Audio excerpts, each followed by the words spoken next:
What's up, everybody? Here we are. We're back again with another video for all of you. So today I am going to cover in this new part reasons for blind people not being able to do things. In part 1, I covered the reasons or excuses blind people use to not do things, such as using their parents for excuses, using the doctors for excuses, or just choosing not to do things because of laziness, for lack of a better description. So reasons. One of them is disabilities. Like I've stated before, and I will state it again in this video, some, if not many, blind people will have multiple disabilities. They may be intellectual, they may be physical, they may be any number of things. Autism, cerebral palsy, maybe Down syndrome, maybe mental disabilities as well, So we have to take all that into account and consider it a disability. Or let's say you are a person who is a quadriplegic. You might not be able to accomplish everything that, let's say, a person with cerebral palsy may. Or if you have muscular dystrophy, it can also lead to, challenges.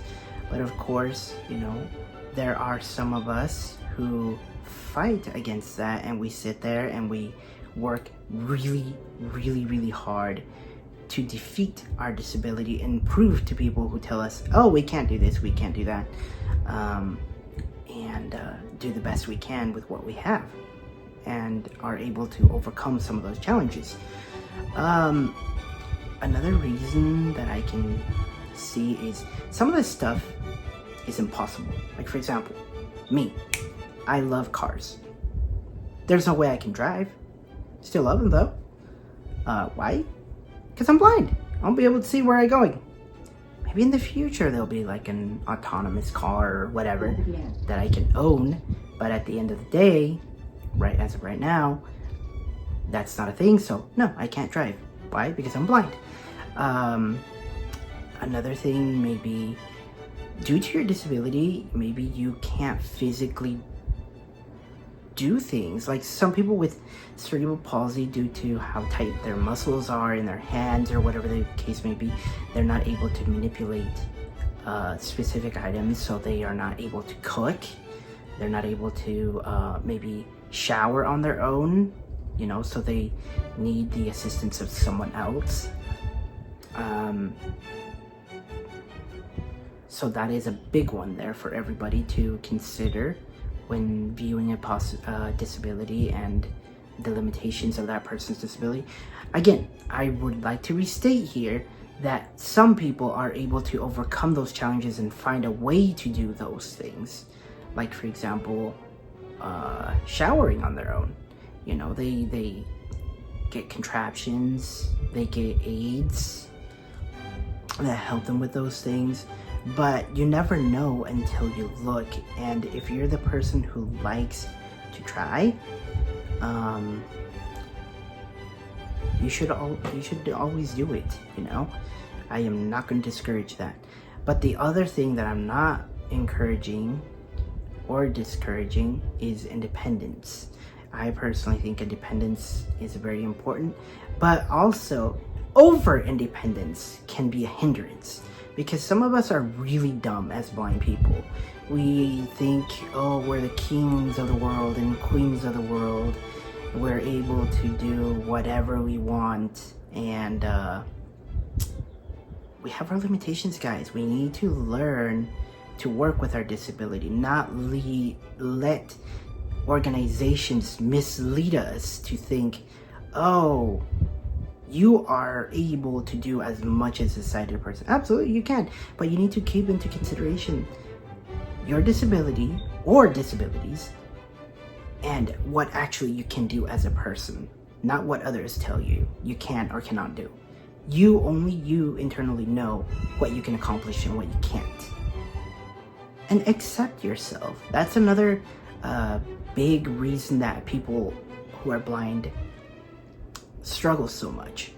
Some of us struggle to accept ourselves. I, for a period of time in my teenage years, was struggling to accept myself and the disabilities that I had. I wanted to be able to be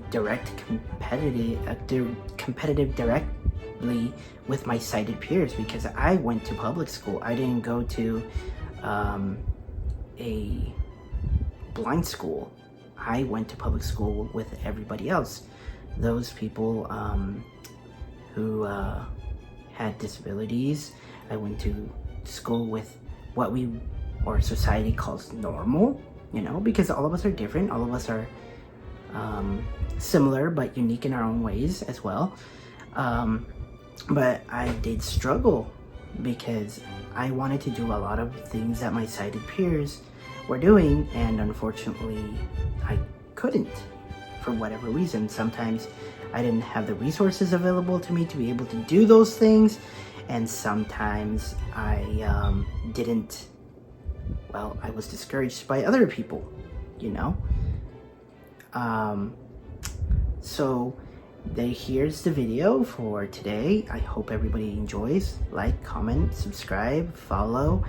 The reason that I say follow and subscribe is because sometimes I cross-post my videos both on TikTok and YouTube. So if you hear this, just be well aware that I do this from time to time with some of my videos. Not all videos, but some videos do get posted on both platforms. Sometimes maybe I'll drop it on Instagram for a reel, or other platforms. So that being said, I hope everybody enjoyed, like I stated earlier, and we will chat later.